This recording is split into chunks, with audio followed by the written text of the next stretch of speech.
Hello guys! Hello, this is for Cancer. Welcome dito sa aking channel guys.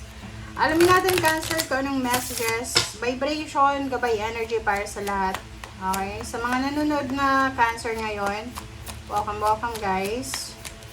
Okay, please comment down below if you resonated. Okay, so let's check. First two cards tayo Cancer. Cancer, there's a fox and gentleman. Okay. Are you single na babae na Cancer? Or lalaki? Or ano man ang status mo sa buhay? You need to be careful. Mag-iingat ka sa linggong ito.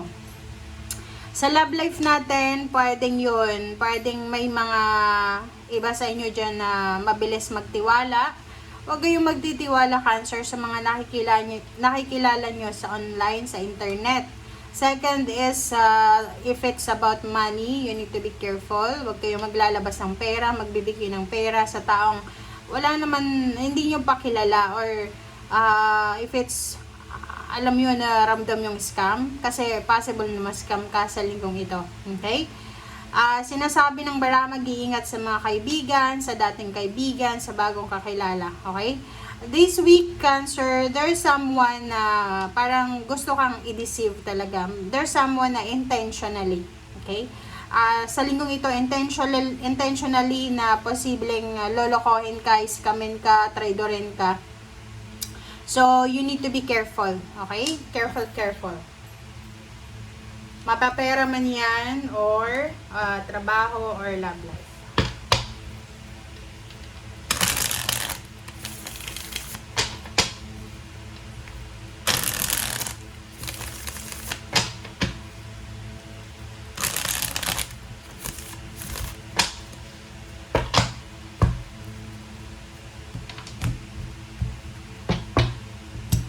Alright. Okay, first two cards tayo, Cancer. There's a Chariot and then Four of Swords. So, sa nakikita ko sa'yo dito, Cancer, ito yung victory and success. Ito yung hard-earned success mo. So, wag kang masyado, Cancer, na nakafocus sa outcome, sa future mo. Kumbaga, wag masyadong magpapanik, wag masyadong mag-expect para sa future mo. Kasi, sabi ng bara sa'yo dito, as long as na ginagawa mo yung best mo sa ngayon, as long as na you're hardworking, you're a good person, okay lang yun. Okay? Wag kasi may stress ka. Magkaka-anxiety ka niyan, madidepress ka. Okay? So, sa barahang ito, sinasabi na this week daw, importante na magpahinga ka, Cancer. Importante na bigyan mo ang isip mo, ang puso mo, ang bulsa mo ng kapahingahan. Okay? You need to rest. You need to rejuvenate. You need to relax. Okay, wow. Are you single? Sa nakikita ko sa'yo dito, sinasabi ng bara sa'yo na if you are single, there's an opportunity of new love life. Okay, babae ka man or lalaki, LGBT ka, there's a new, exciting new love life dito na magpa-flourish, magpa-blossom. Another is, if you are planning na magnegosyo, mag-apply ng trabaho, lumipat ng tirahan, ano man ito na naiisip mo, excited ka sa linggong ito. You're super excited sa nakikita ko. Okay, Seven of Pentacles. So, sa sinasabi ng barahan na to, wag kang masyadong mag-alala para sa future mo. Kasi yung iba sa inyo dyan, masyadong nakafocus sa future nyo. Or nakafocus kayo kung ano bang mangyayari sa future, mangyayari ba yung gusto mo, ganyan, ganito. Yun nga, ang sabi ng bara sa'yo, wag kang magpapanik para sa future eh. Wala ka namang control doon, okay? Sabi ng baraha, wag kang mag-alala, just go with the flow, follow your intuition, gawin mo kung ano yung usual, yung routine mo sa ngayon. Kung may trabaho ka, magtrabaho ka. Yun ang magagawa mo sa linggong ito. Walang magagawa yung overthinking mo. Walang magagawa yung hindi ka matutulog sa pag-iisip. Kasi, di magbabago yung sitwasyon nun. Pagkagising mo, masakit yung ulo mo. Diba? Walang solusyon, okay? Walang solusyon na nakukuha sa pagpapanik, sa pag-worry, sa pag-inom ng alak, or sa kung ano pa man. Alright. Okay, so Three of Michael. So Three of Michael, oh. Sabi ng baraha sa'yo dito, sa linggong ito, siguro yung mga past mistakes mo, past failures, or yung past, yung trauma, sinasabi na kailangan mo na daw na alisin. Kailangan mong i-let go, kailangan mo nang alisin. And sinasabi ng baraha na you need to try to forgive, to reconcile. You need to parang prioritize the healing. Okay?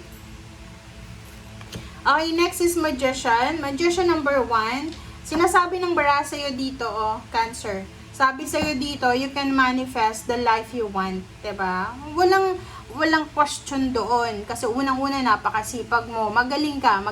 So, wala kang dapat na problemahin. Sabi ng baraha sa'yo dito, lahat ng pangangailangan mo, darating yan. Lahat ng pangangailangan mo para magtagumpay ka, darating yan. Okay? So, may mga ginagawa ka ngayon na siyang magdadala sa'yo doon. Papunta doon sa tagumpay na minamanifest mo. Okay, Five of Michael. Sinasabi ng baraha sa'yo na yun, diba? Kakasabi ko lang sa'yo kanina, para hindi ka ma-disappoint, Cancer, you need to stop. Okay, stop expecting. Okay? Stop expecting. Be positive, pero stop expecting. Okay, the Empress. So, dalawa yung Empress mo. Diba? So, ibig sabihin na oras na para gumawa ka ng aksyon. Oras na para gawin mo yung plano mo. Okay? Lahat ng ginagawa mo, sabi ko nga sa'yo, plus nandito yung Chariot, lahat ng ginagawa mo ngayon, walang masasayang dyan. Walang masasayang kasi lahat ng sacrifices natin, guys, lahat ng ginagawa natin, may kapalit yan na tagumpay. Walang nagsasacrifice na walang kapalit. Matagal man dumating, pero talagang may kapalit yan. Okay? So, sinasabi ng baraha sa'yo dito na gawin mo kung ano yung naiisip mo kasi nasa tamang direction ka. You're in the right direction, guys. So, gawin mo lang kung ano yung alam mo na eto yung gusto ko. Okay? And last card natin ay Priestess, oh. High Priestess, diba? So, kumbaga, kino-confirm ng High Priestess sa'yo, makinig ka sa kung ano yung sinasabi ng baraha, kung ano yung sinasabi ng puso mo. Okay? Sinasabi ng baraha sa'yo, kung hindi mo alam, mag-reflect, mag-meditate, mag-pray. Okay? Kasi kung masyado tayong mabilis sa gumawa ng aksyon na hindi naman natin pinag-iisipan, doon papasok yung kung ano na lang yung naisip mo gawin mo. So, you need to gawin mo kung anong gusto mo, pero make sure na pinag-pray mo yan. Make sure na you consulted that to your intuition, with your intuition, and be at peace.